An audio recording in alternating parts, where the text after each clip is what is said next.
Hey, what's up guys, it's Apollo Uchiha here, back with another part of What If Naruto and Konoha 12 Watch the Future. And if you haven't, please leave a like and subscribe to my channel, and without further ado, let's continue our story. Neji wasn't aware when he had started to cry until he felt the wet tears run down his cheeks. He made to clear them, but the strength in his entire body was gone. How had it come to this? Just this morning he was expecting for a normal day as a Ganin, but had ended up watching his own death. A death he had chosen in the place of his cousin. The same cousin he hated and blamed for the most bad things that had happened in his life, mainly his father's death. His legs gave out from underneath him and he stumbled backwards. He would have fallen if Tenten and the others had released their hold on him. He had grown so used to their warmth that he hadn't realized that they were still holding on to him.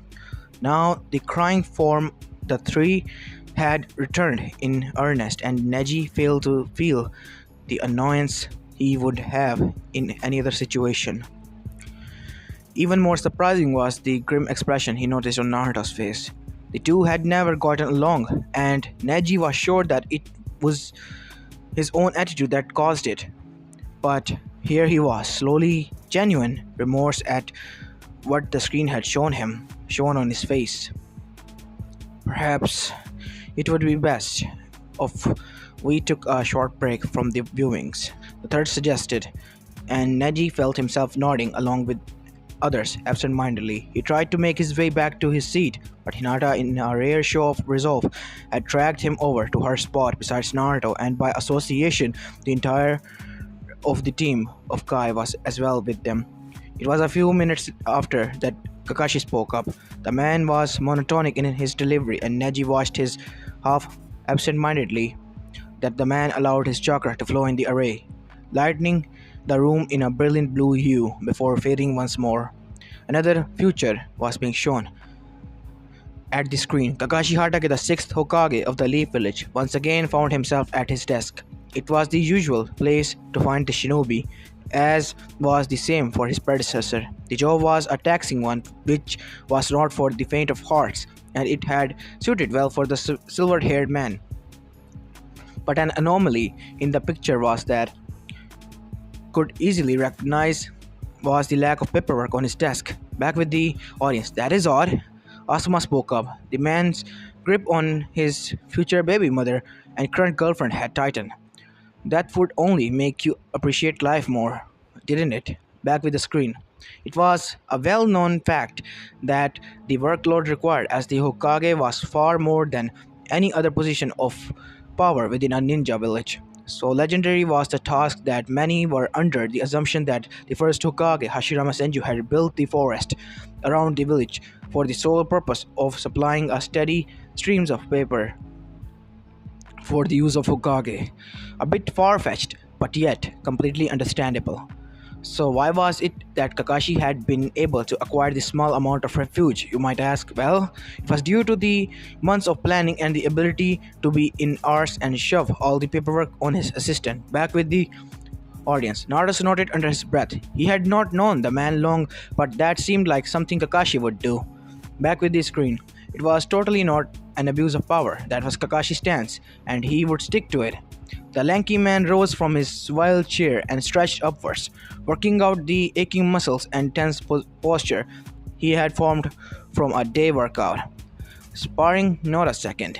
He reached for his white robe he had hung behind his chair and, with a single flourish, threw it on over his Jonin uniform that he still wore. It was different from his original, which had been a flak jacket. This was more robust in nature, with a green padding for his chest and back with a grey collar that ran down the length of his shoulders. Unlike the leaders before him, Kakashi still wore his forehead protector, but rather than the customary stylish leaf one, the metal plating he established, the kanji was for shinobi. Back with the audience. Kakashi, my eternal rival, you make a great Hokage. Very fashionable. Kai beamed and Kakashi felt a bit uncomfortable by the compliment. The most he could do was give a short nod and inched just a table further away from Guy. Back with the audience. Ah, he sighed as the low creaks echoed softly in the room. Gotta get out of here before Shizune figures it out and skins me alive. He took a moment to survey the room, making sure he had everything he needed before totally untraditionally he opened the window that led to a small ledge outside his office and leapt through. Back with the audience, Mabuki raised her hand as though she was a student in class. Kakashi-san, why didn't you just use the door? She asked. Kakashi stared at her as though she had just asked a dumbest world question in the history. Why would I want to use the door when there's a window? Mabuki ducked her head in embarrassment when the other Jonin snickered under their breath. Back with the screen. It was a particular sunny day, and Kakashi was glad that he had scheduled to take the afternoon off. As he strolled through the grand village, he felt a sense of nostalgia rise in his chest. So overcome by his feeling, Kakashi had even pulled a familiar orange book from his pouch and buried himself nose deep into its content. Back with the audience. Can't believe our Hokage is an unrepentant pervert. Koronai huffed from a spot. Back with the screen. It had been so long since he had done anything remotely like this. It had been far too long since he took a peaceful walk through his own village. Most of his time were spent cooped up in that dreadful office. Honestly, he couldn't wait for the day that Naruto would succeed him. It was long in coming after all. Lord Hokage! A shout caused him to pull up short. Kakashi turned to the spot surprised at the calls. Most of the villagers, while awed at his presence, usually avoided calling out to him. He had gained an infamous reputation during his time as a Jonin, not to mention his exploits as a Nanbu that were completely exaggerated upon his retirement from the special forces. Ah, Shikamaru, what can I do for you? Shikamaru was dressed casually. The Jonin was grabbed in a bland, baggy shirt with dark trousers and his black sandals. Hooked on his arm was a woman who looked a few years senior. Her blonde hair was caught in four ponytails, and her sharp emerald eyes seemed to twinkle with a hint of mischief. She was pressed up rather snug against the Nara, and Kakashi couldn't tell the signs of a small blush on his man's cheeks. Back with the audience, Yoshino's eyes sparkled at the entrance of Shikamaru and Tamari. Is that my daughter-in-law? Wow, she looks like a keeper. Great childbearing hips. She tittered. Shikamaru groaned out loud at his mother's comment. Of course, she would say something like that. Ah, troublesome woman. We're not sure if the girls that I end up marrying in the end, Mom. He piped up. The girl was beautiful, no doubt, and he was sure that his true future self was very attracted to her. But he wouldn't give his mother the satisfaction of knowing that. If she had an inkling that he had met someone wife-worthy, then Shikamaru knew that comment about grandbabies would soon be on the way. The Hokage stroked his goatee. I'm pretty sure that this woman is your wife-to-be, Shikamaru. In Ino's future, we heard her say that your wife's name was Temari, and I had thought that the name was sounding familiar to me. Now I know why. The Kazekage had three children currently, Gara, Kankuro, and Temari. There is no doubt that the woman we are seeing right now is a grown-up version of that Temari. Yoshino rejoiced. Oh, I can't wait to see my grandbabies. Shikamaru groaned, even louder. Back with the screen. Nothing really, Hokage-sama. It's just that Shizune caught up with me and told me to pass along a message to you. The perpetually lazy shinobi said. Kakashi paled. Ah, she did, huh? Yeah, she said that she'll forgive you this time, but if you ever think about trying that stunt on her again, she'll flay you alive. She also said something having to deal with this with Lady Tsunade when she was a Hokage, so there's no way she's putting up with the same for you. Shikamaru informed the man, who at this point was scratching the back of his neck rather sheepishly, but he could reply. The woman at Shikamaru's side spoke up. Her voice was strong and commanding, but the mischievous timbre in her tone was undeniable. Is it that the great Lord Six leaves a lot of angry konoichi in his wake?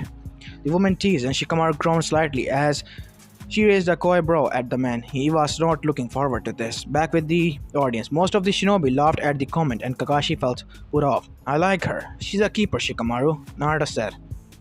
And Yoshino agreed, humming, while both Shikaku and Shikamaru groaned. Back with the screen. Kakashi, however, was nonplussed by her teasing. He was a mature adult who was reading porn in public without giving a damn. There was no way he would allow such juvenile teasings. He had a reputation on the line out here. They might be angry, but they are surely satisfied. I can guarantee you that, Tamari, he retorted, and he watched as the blonde released a loud bark of laughter. Too true. Too true. Tamari chuckled as she led Shikamaru away by the hand. Kakashi watched the knot couple made their way through the crowd. He returned to his book shortly after he continued on his walk. His mouth shifted slightly as he reached a certain page and watched the good part when he heard the loud shout of his former student calling out to him. Immediately he slipped the book into his pouch and turned to face the exuberant blonde with a withering glare. Naruto, he greeted as the boy approached him. He had taken a moment to cast a glance over the teen the boy had grown up to be. He was no longer the runt of the group, easily being the tallest of them all at his current height. A distant change was the fact that he had decided to cut his hair short to avoid being carbon copy of his father. He wore a black military vest with a single orange zipper running down the middle. As pants, he donned a pair of orange shinobi pants rolled up to his shins and black armored sandals adorned his feet. Back with the audience, Hinata blushed a crimson red at the appearance of her future husband and found herself anxious for the future. Naruto, as he was known, was perfect in her opinion, but after seeing an adult version of the boy and a young adult version, let's just say that Hinata just found herself some new fantasy fuel. Tizumi let out a wolfish whistle. You clean up nice, Kaki. Strong and tall too. Your parents would be proud. With the secret now out, Tizumi was sure that making comments about the boy's heritage was no longer prohibited. It was nice to be able to talk of her late friends again, and she was sure Naruto would appreciate learning more about his friends. Back with the screen, Naruto raised a hand in greeting and in doing so displayed the red armband with a black swirl on his sleeve. Yo, Naruto. Kakashi returned the greeting, presently forgetting the fact that the teen had interrupting his reading. What are you doing here? Naruto raised a brow as though Kakashi had just asked a stupid question. Throwing a single arm over his shoulder, he tumbled in the direction of the ramen stand he frequented. It's lunchtime, Kakashi-sensei. I'm just here to eat something. Then why are you outside? Waiting on Sakura-chan. Kakashi raised a brow in a single question, and Naruto waved off his concern. Don't worry, it's lunch between two friends. Hinata knows about it. Back with the audience, Hinata blushed an atomic red as Naruto threw an arm around her. As if I've ever cheated on Hinata, the boy declared, and Hinata was sure everyone in the room could hear her heart racing. Naruto-kun? Back with the screen. Seems like a Team 7 reunion in the making. Kakashi jested but found out I kind of forgot where I was. Anyways, I'm going to continue from here. Kakashi jested but found out that Naruto could be remarkably stubborn about something he set his mind to. In the span of a few minutes, Kakashi found himself seated in between Naruto and Sakura with a bowl of ramen before him. What have my cute little students been doing these days? Sakura laughed at the man's part, remembering the times they spent as his Gani students. I don't think you can call us cute little students anymore, Kakashi-sensei. Back with the audience. Hell yeah, we're not little anymore. Chan Naro, inner Sakura roared. Oh my god, I hate her. Back with the screen. Yeah, we're all grown up now, Naruto interjected. You're right, you guys aren't my naive Ganin anymore. Kakashi spoke with a small nod. Plus, Naruto is anything but cute. Naruto shouted in protest while Sakura and Kakashi laughed at his expense. I'll have you know, I'm very cute. Ina-chan said her so herself. He bragged, but his words only sent the two into a new fit of laughter. Back with the audience. As it did with the viewing party, Hinata buried herself into Naruto's side to avoid the laughter. As she was snuggling up closer to her future husband, she noted he was a lot warmer than she expected. For a brief moment, she wondered if that was due to the fox being inside of him. That just made Naruto even more special. Hey, Hina-chan, do you really think I'm cute? Naruto whispered to her. Of course, Naruto-kun. The boy beamed at the compliment. Thanks, I think you're pretty cute too. Back with the screen. As the laughs dwindled, the three settled into a comfortable silence, the only sound being the low sounds originating from the kitchen and the slurping sounds as they indulged in their treat. No soon after, the three finished their meals and were on to their own works and do their own things. Before they could leave, however, Sakura spoke up, a look of silent contemplation on her face. This was nice. It's been far too long since we did something like this.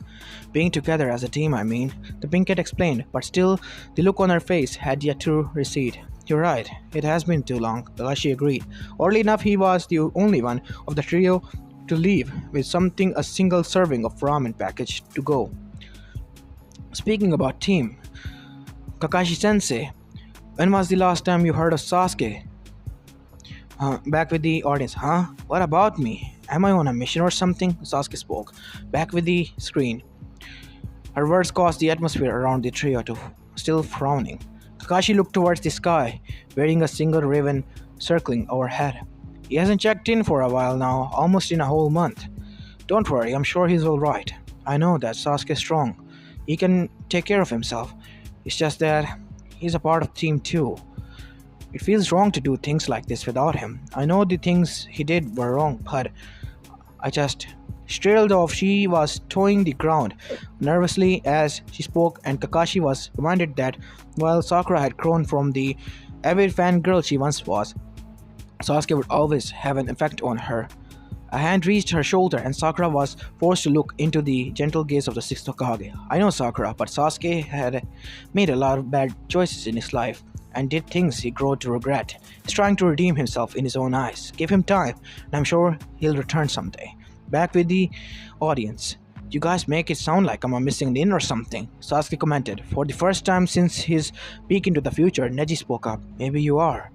Seeing the cautious glances he was receiving, Neji made to elaborate.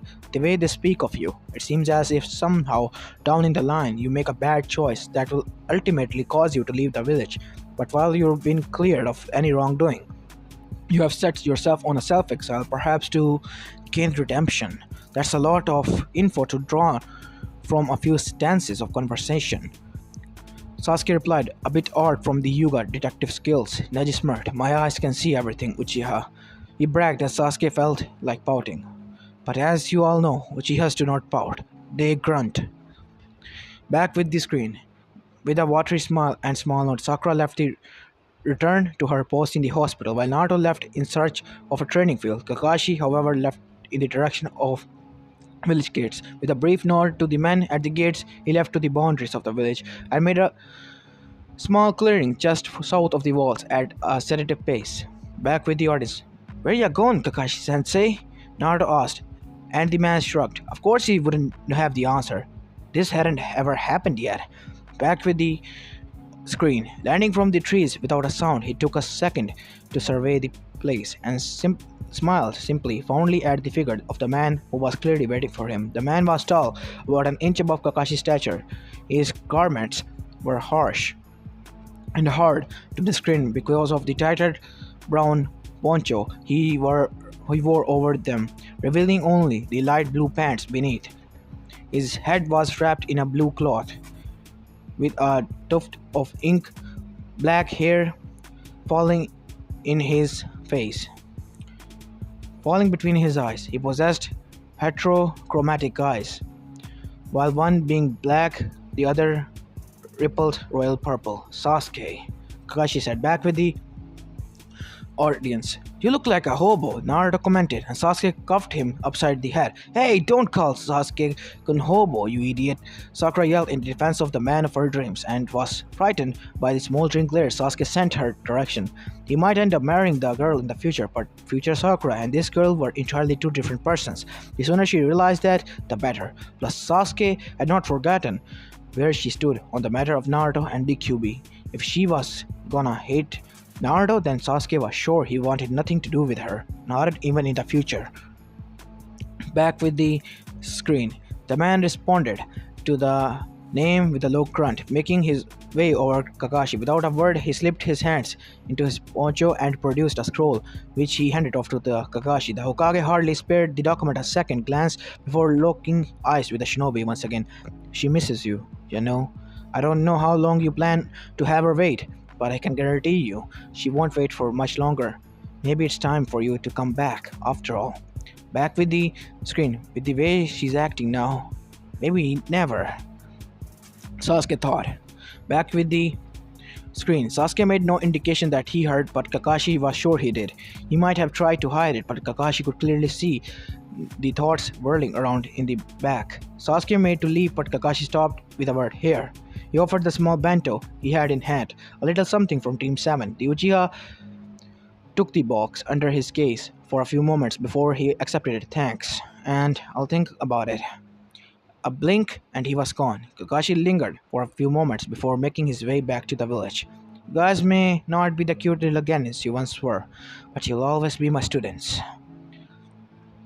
And with that, the screen just faded, and Jutsu returned to its kanji. Kakashi took a moment to truly drink in what just had seen and happened.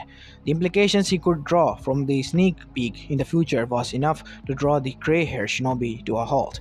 Since the death of his teammates and sensei, it had become a universal fact that Kakashi Hatake did not work well with the others. It was one of the reasons why he had joined the Anbus Corps soon after. The Inu mask was more than just a proclaim figure, but rather a metaphorical mask that had rid the world of his identity. When the mask was on, Kakashi Hatake was no more. Perhaps it was cowardly, but it gave him a sense of relief.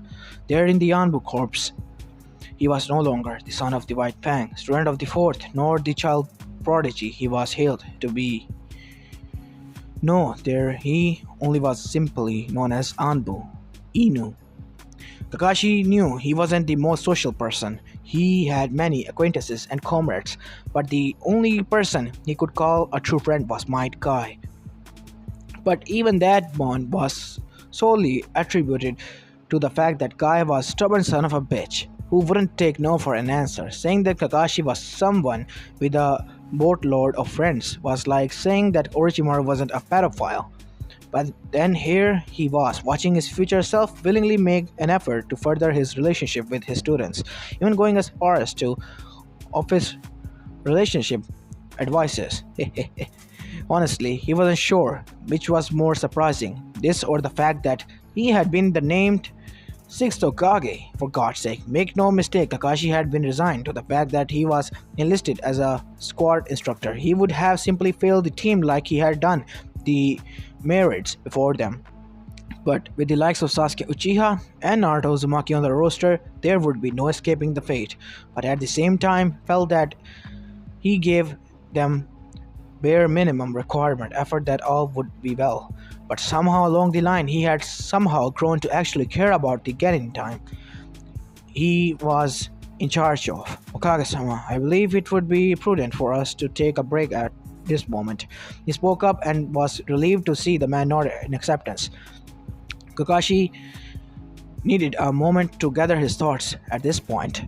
Link break. Teiichi was no mind reader like the Yamanaka clan, but as his favorite customer walked in through the curtains, he was sure something was up. The boy was a lot more subdued than usual, and hadn't even shot out his older like he normally did. But on the plus side, he wasn't alone. This was the first time he had seen Naruto with other kids his age, and even he could spy his daughter in the corner, wriggling the hem of her apron with excitement. Ayame was on the belief that Naruto was quite the endearing young man despite his rough edges, and would lament for the day he brought friends to a small ramen establishment. Putting a smile, Tenoichi greeted the boy with a wave and a welcoming gesture. "Hey there, Naruto. How have you been?" he asked as the blonde settled the stool behind the counter. To his immediate left, the young Uchiha took up residence, and the heirs of the Yuga clan to his right. "It was an odd sight indeed," Naruto smiled. "It's been different times, old man," he admitted, his hand scratching the nape of his neck. "Being a Genin is a whole lot different than I expected." Tenoichi raised a brow. "How so?" Immediately he noted the small look trepidation that crossed the blonde's face and caught the odd look he shared with his companions. "I'm sorry, Ichiraku-san, but we're not at liberty to say." This time it was a young Shikamaru who had spoken. He was seated next to Sasuke with his loyal pal Choji on the other side. Tenichi ignored Ayame's small noises of indignation, instead observing the children. No shinobi that took up residence in his stand. After a small moment, he nodded. "So, what can I get you then?" I'm guessing the regular for you, Naruto. A nod was all he needed, and he could hear his daughter rushing off to fulfill the order. I would like whatever Naruto-kun is having. The Hyuga here spoke. Same. Sasuke curt response did. Shikamaru shrugged. I really don't know or care either well. Just get me something that would kill me for sodium poisoning. Choji told a while longer to decide before he finally slammed the menu he had picked up on the counter. Get me 2 servings of your pork lovers ramen special, please, Takemichi ordered. Daiichi nodded with a small grin. So that's be 3 orders of miso, just a pork ramen, 2 orders of the pork lovers special, and a bowl of shoyo ramen. Is that all? Add another shoyo ramen to that list, Teruichi. A voice spoke as the person made their way inside. Hokage-sama, and could you make it to go? Teruichi nodded. Of course, Hokage-sama, the chef said as he too made his way towards the kitchen area, leaving the group of Kenin and their leader alone. As he watched the wary glances being sent his way, Hiruzen felt as old as he truly was. He had allowed for this to happen. It might have been intentions, but it was saying that the road to hell was paved with good intentions. In his attempts to honor a late father and leader's wish, he had ostracized an innocent boy, and now he was reaping what he had sown. Most of at this point were just backed off now and allowed for Naruto to replace their served bonds with the new ones, but over the years of looking after the blonde, he had come to see him as a grandson, just like Konohamaru was. It pained him to see Naruto angry, and it was a twist of the kunai to be the one that Jinchuriki was angry at. Naruto-kun, may I speak with you? Naruto made no signs that he had heard the aged Hokage, but the third smiled as he shuffled off the stool and made his way towards him. Of course, Sasuke made to follow, resulting in the Hokage to raise a palm. Please, Sasuke-kun. I wish to speak to Naruto alone. Sasuke made to speak. Naruto held out a hand. It's fine, Teme. I'll be okay. The third Hokage smiled at his words, truly wondering if Sasuke believed he would have ever intentionally harmed Naruto. Instead of pondering of those words, he clasped a hand on his shoulders, and in a swirl of green leaves, they were gone. Back with the link break. Can you believe that knucklehead?